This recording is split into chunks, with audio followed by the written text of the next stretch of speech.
इसलिए हर माँ का धर्म है कि वो अपने बच्चे को ध्रुव जैसा बनाए, और ध्रुव जैसा जो अपने बच्चे को देखना चाहती है वो पेट में ही बना सकती हैं, क्योंकि ईंट सांचे में बनती है, बाहर आकर सीधा नहीं कर सकता कोई उसको। याद रखना, चाहे जितना सीमेंट लगा लो, पर दीवार टेढ़ी हो गई है तो सीमेंट से प्लास्टर से चिकनी हो जाएगी, पर सीधी होने वाली नहीं। इसीलिए ऋषियों ने 16 संस्कार बनाए मनुष्य के। पहला संस्कार है गर्भाधान संस्कार, बिना गुरु के मत करो उसको। बिना गुरु बनाए बच्चा पैदा ही नहीं करना चाहिए भाई, मेरा कहने का अर्थ है ये। बिना वेद शास्त्रों का पढ़े ज्ञान लिए बच्चा पैदा ही मत करो, भोग करके बच्चा पैदा मत करो बस। क्यों? भोग के बच्चे पशु तुल्य होते हैं, भोग का बच्चा पशु तुल्य। भैंस बकरी घोड़े हाथी जो पैदा कर रहे हैं, ऐसी तुम भी मजा लूट के बच्चा पैदा करते, बच्चा कैसे होंगे फिर? ध्रुव नहीं होगा, फिर प्रहलाद नहीं होगा, फिर क्या होगा? भोगी। कपड़े लाओ उसे, कपड़े नहीं तो रोएगा, माथा फोड़ेगा। खिलौना लाओ, नहीं तो रोड पर रोता है, दुकान पे मुझे ये पसंद है ये पसंद है, नहीं दिलवाया तो माथा फोड़ता है। मम्मी को दिलवाना पड़ता है हाथी प्लास्टिक का। भोगी है ना, जन्म से भोग की आदत है इसको, भोग से पैदा जो हुआ है। इसलिए गर्भाधान संस्कार होना चाहिए।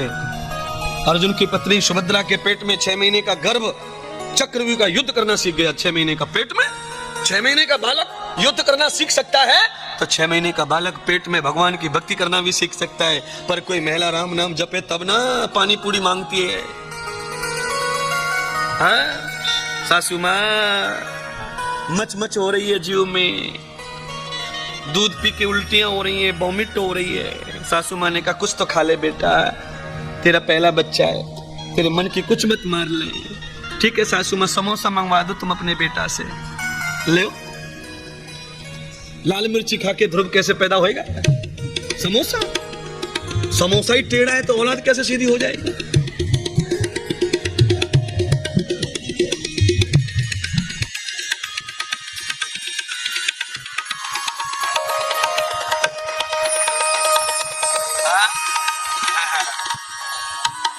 थोड़ा बहुत ज्ञान है, पढ़ाई लिखाई की है डॉक्टर की ना, इसलिए ऐसी बात हो रही। गर्भवती महिला को कच्चा आम बहुत भाता। आम कच्चा खाएगी तो फिर पका हुआ आम पैदा कैसे करेगी? कच्चा ही पैदा होगा। संस्कार कच्चे, गुण कच्चे, जीवन कच्चा, बुद्धि कच्ची, सब कच्चा। 4 कोचिंग कर रहा है पर याद होता नहीं। कहाँ जा रहा है बेटा? Extra class, extra class, extra. कौन सी क्लास? एक्स्ट्रा। मैंने ये कौन सा विषय भैया? एक्स्ट्रा क्लास बोले तो ये विषय कौन सा है? एक्स्ट्रा विषय। जब क्लास ही एक्स्ट्रा है तो स्कूल में ऐसी तैसी कराने जाता सुबह से 12 बजे तक, फिर फीस किस बात की?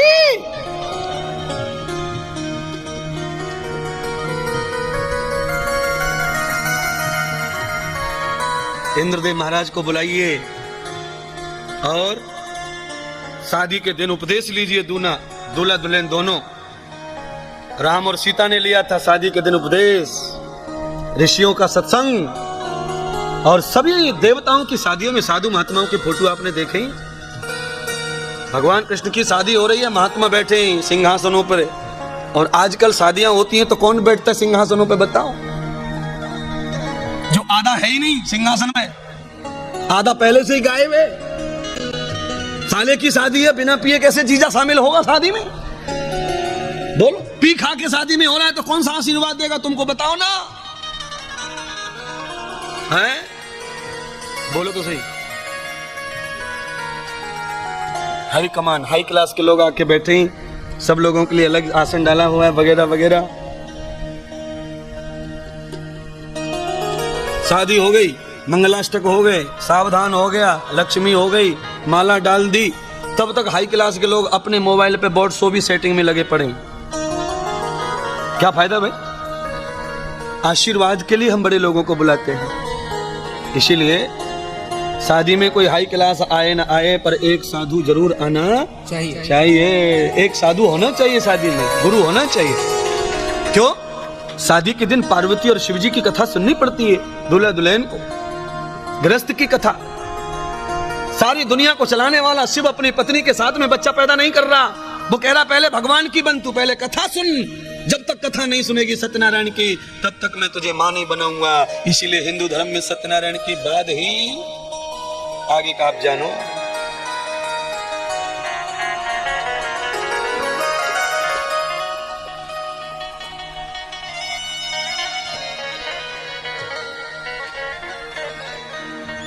आज सत्यनारायण है हमारे घर, सत्यनारायण।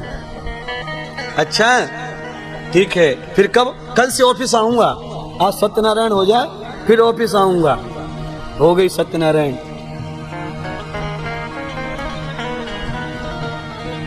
सत्यनारायण की कथा हो जाएगी ना, फिर चले जाएंगे बच्चे घूमने के लिए, फिर मैं दुकान पे आऊंगा। हो गई सत्यनारायण। सत्यनारायण की कथा सुन के प्रसाद हमने खाते देते, पर ये आजकल के लड़का लड़की घूमने के लिए सत्यनारायण करते हैं। टिकट पहले आ जाता है घर पे, फिर बाद में सत्यनारायण का मुहूर्त निकलता है। और जिनका टिकट आ गया है गोवा का और कुल्लू मनाली का, उनके घर में ध्रुव कभी आने वाला नहीं है।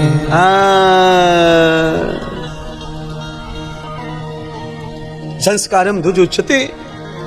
ये सब आप कर नहीं पाए, इसलिए मुझे आना पड़ा है। यहाँ भगवान ने भेजा है कि जो हो गया सो हो गया, पर जो होने वाला है उसे संभाल ले जाके इंद्रदेव, और संस्कार दे दे इनको। ये सब लोग माला पहने, गुरु बनाए, और फिर बाद में विवाह करें, शादी करें, बच्चे करें। फिर क्या होएगा? भजन करने वालों को भजनानंदी होगा।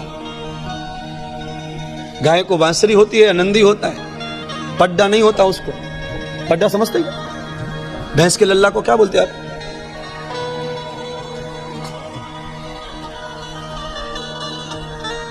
आपके घर में तो मुझे लगता है वही ज्यादा है। दूध पी के जो सोवे वही भैंस का पड्डा है। अब दूध पी के कौन सोता बता? तुम्हारी औलाद को मैंने दूध पी के सोते ही देखा है। गाय का बछड़ा दूध पी के कुदकता कुदकता कुदकता, और भैंस का बछड़ा सोता है। तुम्हारे घर में बताओ ना, फिर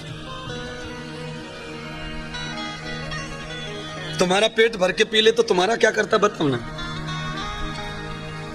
है नहीं? तुम्हारा तो क्रिकेट खेलने जावे दूध पी के। बहू पिला दे सुला दे, सास कह रही है। सुला दे पिला दे। सास समझ गई। सास को मालूम है ये पशु की औलाद है, ये पिएगा तभी सोएगा, बिना पिए सोने वाला नहीं है। इसीलिए क्या करना चाहिए? गर्भाधान संस्कार में 3 घंटे लगते हैं। यज्ञ होता है, पति पत्नी बैठते हैं, औषधियां पड़ती हैं, दूध की खीर बनती है, कामधेनु का दूध आता है। और जब उस गर्भाधान को कोई करता है तो गर्भाधान संस्कार वशिष्ठ और राजा दशरथ ने करवाया था। और देखो राम और भरत जैसे पुत्रों का जन्म हुआ था हमारा। अच्छा, आपके कितने संस्कार होते? पढ़े लिखे लोग बैठे बताओ, आपके कितने संस्कार होते? 2। एक विवाह संस्कार और एक अंतिम संस्कार। फिर 14 कौन करेगा? 16 संस्कार होते मनुष्य के। 16। पहला गर्भाधान, 3रे महीने में पुंसवन, 7वें महीने में सीमांत, जन्म वाले दिन जाति कर्मण, 11वें दिन वायु प्राशन, और 100 दिन में नामकरण, 6 महीने में अन्नप्राशन, फिर समावर्तन, मुंडन संस्कार, कर्णवेद संस्कार, यज्ञोपवी संस्कार, विद्या आरंभ संस्कार, फिर विवाह संस्कार, फिर वानप्रस्थ, फिर संन्यास, फिर अंतिम संस्कार। तो कितना भी सुना ले महात्मा, हम तो कोई करने वाले नहीं हैं। मत करो, मैं थोड़ी बोल रहा हूँ, पर मेरा तो ईमानदारी से सुनाना पड़ेगा ना। मुझसे जवाब लेगा शाम को। मेरी कथा सुनाने गया था, क्या सुनाया तूने? जवाब देना पड़ेगा, और मैं तो जवाब सही सही दूंगा। जो गलत करे ना वो क्यों डरे? आप जाने, आपका काम जाने। मैं तो इतना अच्छा सुना रहा हूं कि आप सुनते ही रहो। हाँ? और ये क्या पूरी जब से जन्म लिया है, जब से समझ आई है थोड़ी बहुत, तब से वही सुना रहे। रात कब आती, दिन कब आता, समय कब आता, घड़ी कब जाती, कब आती, समझता नहीं है। यहाँ क्यों? यहाँ सुख बरसता है, और सुख में समय का पता चलता नहीं है। एक बार सिर दुखने दो, फिर रात नहीं निकलती 12 घंटे की, रात 6 महीने की हो जाती है। घर में कोई मर जाए तो फिर 76 साल की रात दिखे। रो रो के थक जाते सब, रात सुबह ही नहीं हो रहा है। और सुख में सदगुरु भगवान ने